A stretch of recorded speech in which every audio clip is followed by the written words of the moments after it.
Hope everybody's doing well, blessed, and enjoying family. As always, muchas gracias to all for everyone's words, wishes, prayers, as the love and support everyone shares with me. From the heart, gracias. Well, getting right into the story on hand. Today, I want to touch on a question I've been asked numerous of times with personal knowledge or walk, or however you want to put it, right? See if I can make sense of it. But I've been asked, what happens when a camarada for many years is under a pili and all of a sudden the pili ends up passing away? And of course, to stay relevant as a campolero, you have to jump and work for another pili, right? Which in most cases is another pili from your area. But anyways, I first want to take you back to 2002, right? Tehachapi shoe. And the shoe, like I mentioned before, it's we're going out still to the group yards, right? To the concrete yards. This is way before the dog cages came into play there, right? Anyways, on a yard, there was a good homie, right? Well, at least in the sense that he was there programming with us, doing rutina, and of course, whoever tells you when you get to a shoe, regardless of whatever, if you're under a pili, you're gonna get there with your guard up, point blank. You're aware that there's other pilis there. Not all of them like each other, and of course, at the moment, it was Sureño and Sureño over power struggles, right? So of course, you have to get to the yard, analyze who's there, and of course, do your homework, right? And anyways, on this yard, there was a camarada by the Placaso Buck, right from Anaheim. I believe Anaheim locals, but don't quote me on that. I know he was from Anaheim, and the homie again, he was good camarada, right? Within I don't know, a month, a month and a half, I was there. Toro assigned me to take the yard, right? Because of the homie from Purdue had he had left to the main line, and so I took the rutina and I took the yard, right? And I started, conversating with this camarada, and homie had a good head on his shoulders. He specifically said he was following the causa, basically what he had to do as a sureño, but in all he was working for Sana, right? And again, is respectful, right, to those that decide to be under a pili and stay loyal just to one pili. And I gotta say, Sana man had a lot of camaradas like that, right? Real loyal to him, because in a sense he wasn't one of them pilis, right? That seemed to always want to step on neighborhoods, take from neighborhoods. He actually was understanding in a lot of things, right? And gave flexibility to homies in Orange County that were under him. But anyways, you know, we ended up being on that same little group yard up into the point where, you know, like I said, I was with Spooky and I got moved because I was to bring an individual from C section to B section. It was the validated section, right? And basically make sure he went out to yard, and if not, then to deal with it, right? In the cell. But that's a different story, As I dealt with that though, right? I ended up going on, they put you on the management cell type of thing till you go back to committee. Then they put me on the opposite concrete yard of camaradas, you know, and basically I still converse with the homie, but not like we did, right? Anyways, long story short, I thought the homie had a good mind on his shoulders. He wanted what we all want, right?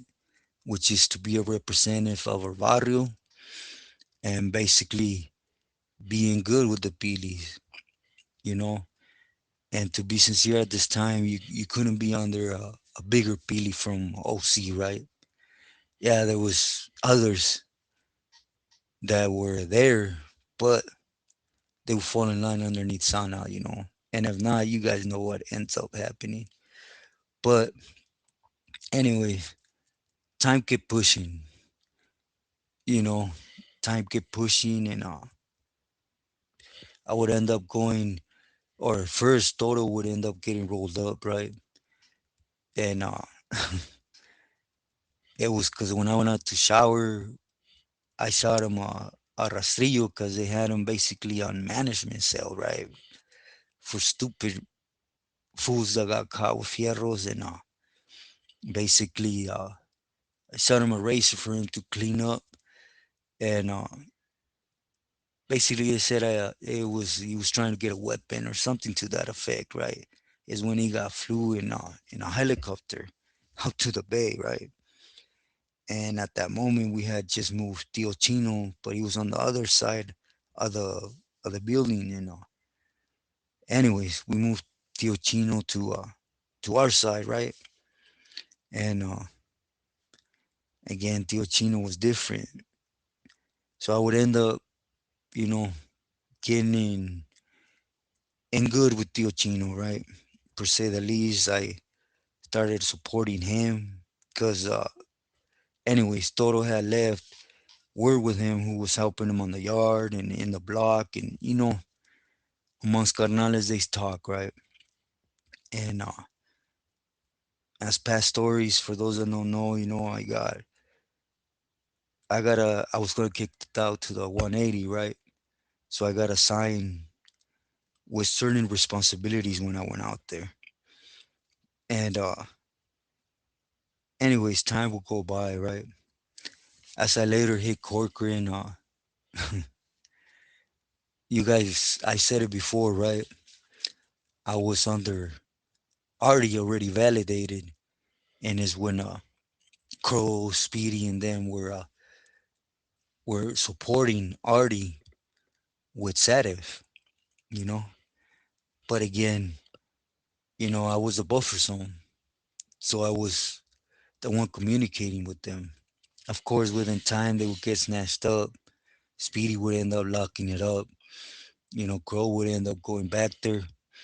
You know, and it's kind of when the little love affair with the Selly happened, and you know, I would end up, as you guys know, going picking up a case, headed up to the bay.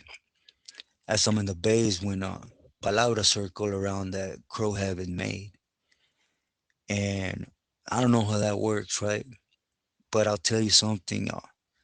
It wasn't his doings. It was, I'll just say, a family members that was constantly, you know, doing the most for different pilis. We'll leave it at that. And anyways, it went from being under investigation for having a love affair with the celly, getting caught, putting all that on blast, right? To, of course, he would never admit, but there's a fine there to get cleared up, and certain things that is really none of our business, right? Or at least YouTube's business. But anyways, he would end up getting blessed, and you know, from the gate, he wanted Anaheim. You know, he wanted all Anaheim, which was understandable. But at the moment, like I mentioned before, the homie was from Anaheim and he was supporting Sana, right? And this is all happening on the streets. It's Sana, even though he had workers in the state, he concentrated in his county, right? And it was never allowed. But you know, if you think about it as a Sureño, imagine another Sureño trying to step on your toes or not allowing you to grow, right? Of course, at least me personally, when I was there, if a Sureño put stops in what I wanted to do, right? As a sureño, let's let's not get all the other stuff. Then of course, I'm gonna think of 1,000 ways on how to ram through him. It's just the truth. It's a politics work. But anyways, of course, Crow, he had to have some sourness, right, for Sana and the homie Buck, you know. And as you guys know, within time, he had to step down. Period. Point blank. He could run his town, his neighborhood, whatever. But other than that, he had to respect what was there. And within time, Sana would end up dying, right? And somehow, some way, it went from bumping heads or whatever to Buck being under Crow, you know. And Crow was that individual. I'll be honest with you, without touching on details on certain things that I could literally point to you guys at least 20 different camaradas that got dealt with, to whatever point by Crow, just simply because he wanted to flex his power on others. He wanted to make sure others knew what he was going to do, what he did to his own people, to his workers. It was a time again. A lot of his workers, it was like he punished them for what he was doing without owing nothing, without putting down whatever his responsibilities was, without messing up in any way. It was just because Crow could do it. And he wanted to make sure others knew his presence by hurting his workers mainly, right? And anyways, the homie Buck, to whatever extent he was started working for Crow after Santa passed. As others, as you guys know, Woody, Robert, well, numerous others. That's when they started flaring out, right, in Orange County. Before then, everybody basically fell in line. And is when Crow, you got to give it that he took over all Anaheim, right, as a whole. And, I'm not going to really get into the case, but, let's talk about who sucks real fast, right? Again, Crow wasn't by any means a good Billy. He was a Tecato that went after his own point blank. There is no sugarcoating it. Literally, you could be Crow's worker, doing everything correct, but you were just in a position where Crow could show the rest of homies his power just cause he wanted to flex his power on others. He was gonna pull your wig. There was no sugarcoating. That was Crow. So we fast forward to Hood Socks, right? Well, we'll leave that at the end because I want to leave this with a question for everyone. Within time, the homie Buck, and we just mentioned three, right? Buck, Risky, and Minor, right? They all three of them are solid camaradas. One way or another, you heard about them or you were in the shoe with them if you were really about it, right? From Orange County, but they were on the Crow. I believe Risky is from Corcoran and Minor also from the Bay, if I'm not mistaken, right? But anyways, I knew Buck. And within time, Crow had a good soldado. This soldado was under Sana for I don't know how many years, right? But I remember even when I got to the feds with Sana, you know, this homie was one of his strongest. I'm not gonna say plugs, but the guy that reached around, right? Which was the homie from Costa Mesa, and I don't know. Again, Crow is just that individual, right? He, the homie from Costa Mesa, ended up falling in line, and I guess there was a pushback from homies on the streets towards Crow, right? Because of course, you know, it's one thing to be in prison, to be sitting down, having to push yourself, and you have Billy's that can actually do as they please, right? With us, with Campoleros, and you have to buck up, point blank. But on the streets is when you're doing it at that open range, right? Of course, camaradas are going to start speaking, and anyways, pushback was there. To what extent? As far as I know, there was a pushback, right, from a couple homies from OC, and this was in Mexico, right, that were out here, that were, of course, you guys know Spanky, Sniper from Anaheim, and them, anyways, that's not important. And so Crow set out to set an example like he did many times, right, and which was against the homie from Costa Mesa. Now, I'm referring to keep his name because, you know, there's no reason to put his name out with what he accused him of because it was a lie, point blank, you know. And basically, he sent Buck, Risky, Minor, and again, let's just concentrate on them, right? Because the paperwork's out on them, right? That's it. Or at least they came to the system for this. You know, they were sentenced, and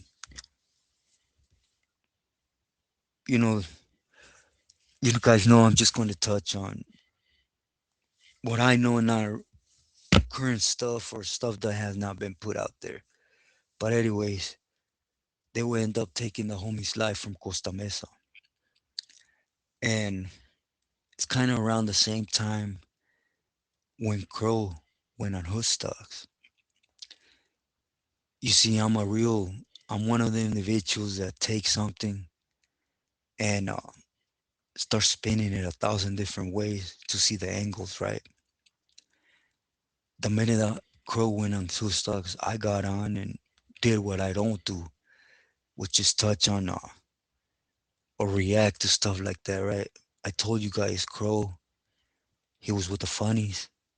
By him coming on Hood Stocks and basically snitching on those that snitched on him,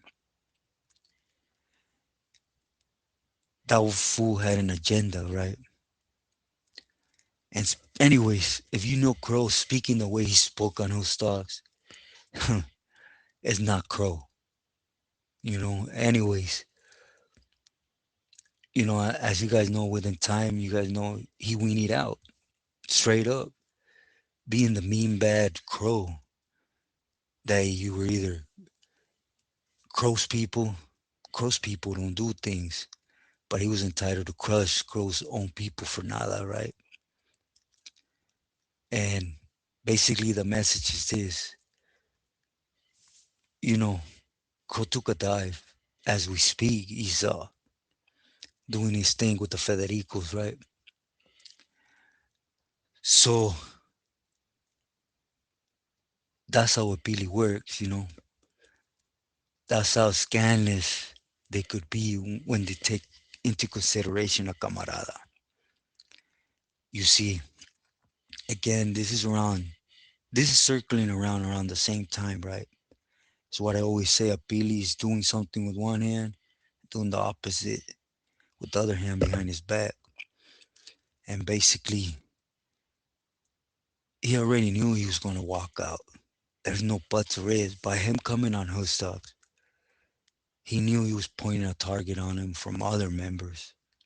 Even though it's not frowned upon to come on, still members are going to use it to push against you. He knows this. By him speaking the way he did, he already had it set, right?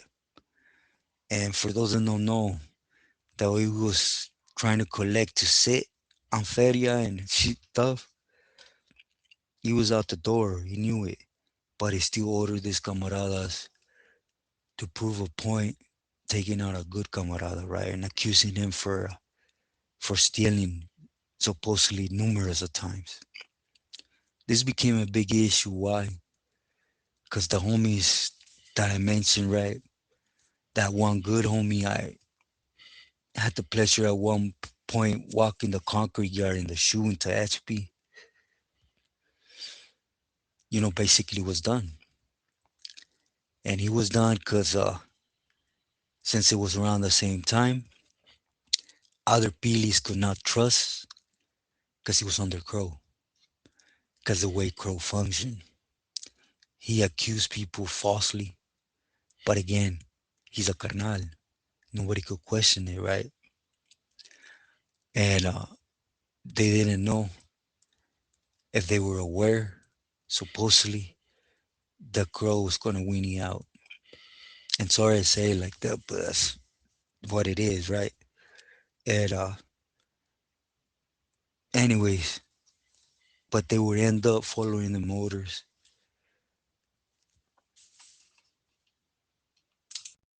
would end up catching live in prison.